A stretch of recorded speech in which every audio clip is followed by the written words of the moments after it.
daawwattoota keenyaa oduu amma nu ga'e qabna. Godina Harargee Bahaa aanaa Gurawaa magaalaa Doogutti Yuunivarsiitii Adaamaarraa akkaawuntiin kan eebbifamee ture barataa Ibsaa Adam rasaasa milishoota aanichaatiin rukutamee ajjeefamuun himame. Mootummaa biyyattii bulchaa jiruun guyyaarraa guyyatti ajjeechaan ilmaan Oromoo irratti raawwatamaa jiru dabalaa jira.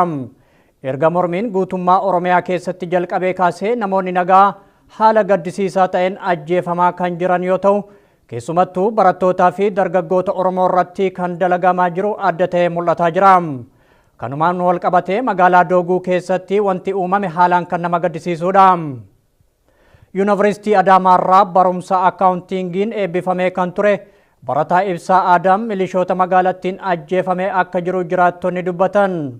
Namni itti dhiyeennaan barataa Ibsaa beekan akka jedhanitti guyyaa dheengaddaa Adoolessa 25 bara 2016tti namoonni akkuma aadaa Oromootti sirba sirbuudhaan cidhaaf imalaa kan turan.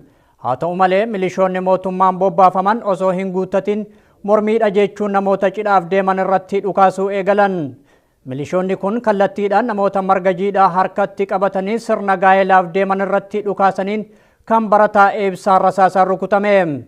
Booda garuu gara mana yaalaatti fudhatamee waldhaanamaa osoo jiru guyyaa har'aa lubbuun darbu hiriyyaan isaa nuuf himan. Akka namni nuti dubbifne jedhanitti barataa Ibsaan aanaa Gurawaa Araddaa Dursituu jedhamutti kan dhalate yoo ta'u, wayita lubbuun jirutti nama jaalatamaa fi kabajamaa ta'uudhaan kan inni beekamu. Namoota sirna gaa'elaaf deeman irratti dhukaasuun tarkaanfii ajjeechaa raawwachuun mootummichaa jibbiinsa nurraa qabaachuu isaa ifatti mul'iseera jedhan. Kanaaf sirna bulchiinsa namoota nagaa ajjeesaa jiru ofirraa qaarisuuf yeroon isaa amma jechuun dubbatanii jiran. Barataa Ibsaa Adam dabalatee shamarree Rihaanaa Ahmad haaluma wal fakkaatuun milishoota kanaan rasaasaan rukutamtee ajjeefamuu isii gabaasuun keenya ni yaadatama.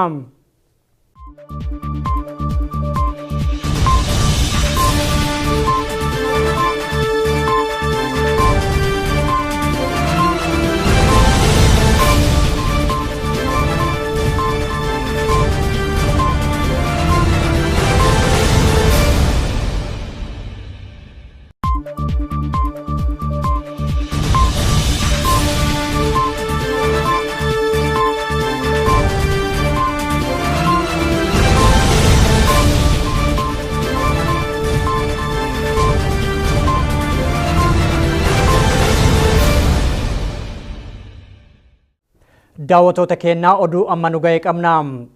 Godina Harargee Bahaa aanaa Gurawaa magaalaa Doogutti Yuunivarsiitii Adaamaarraa akkaawuntiin kan eebbifamee ture barataa Ibsaa Adam rasaasa milishoota aanichaatiin rukutamee ajjeefamuun himame. Mootummaa biyyattii bulchaa jiruun guyyaarraa guyyatti ajjeechaan ilmaan Oromoo irratti raawwatamaa jiru dabalaa jira. Erga mormiin guutummaa Oromiyaa keessatti jalqabee kaasee namoonni nagaa haala gaddisiisaa ta'een ajjeefamaa kan jiran yoo ta'u, keessumattuu barattootaa fi dargaggoota Oromoo irratti kan akka namni nuti dubbifne jedhanitti barataa Ibsaan aanaa Gurawaa Araddaa Dursituu jedhamutti kan dhalate yoo ta'u, wayita lubbuun jirutti nama jaalatamaa fi kabajamaa ta'uudhaan kan inni beekamu. Namoota sirna gaa'elaaf deeman irratti dhukaasuun tarkaanfii ajjeechaa raawwachuun mootummichaa jibbiinsa nurraa qabaachuu isaa ifatti mul'iseera jedhan. Kanaaf sirna bulchiinsa namoota nagaa ajjeesaa jiru ofirraa qaarisuuf yeroon isaa amma jechuun kan dalagamaa jiru adda ta'ee mul'ataa jira. Kanumaan wal qabatee magaalaa Dooguu keessatti wanti uumame haalaan kan nama gaddisiisudha. Yuunivarsiitii Adaamaarraa barumsa akkaawuntiingiin eebbifamee kan ture barataa Ibsaa Adam milishoota magaalattiin ajjeefamee akka jiru jiraattonni dubbatan. Namni itti dhiyeennaan barataa Ibsaa beekan akka jedhanitti guyyaa dheengaddaa Adoolessa 25 bara 2016tti namoonni akkuma aadaa Oromootti sirba sirbuudhaan cidhaaf imalaa kan turan. Haa ta'u malee milishoonni mootummaan bobbaafaman osoo hin guuttatin mormiidha jechuun namoota cidhaaf deeman irratti dhukaasuu eegalan.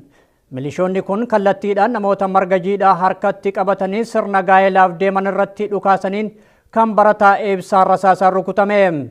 Booda garuu gara mana yaalaatti fudhatamee waldhaanamaa osoo jiru guyyaa har'aa lubbuun darbu hiriyyaan isaa nuuf hima.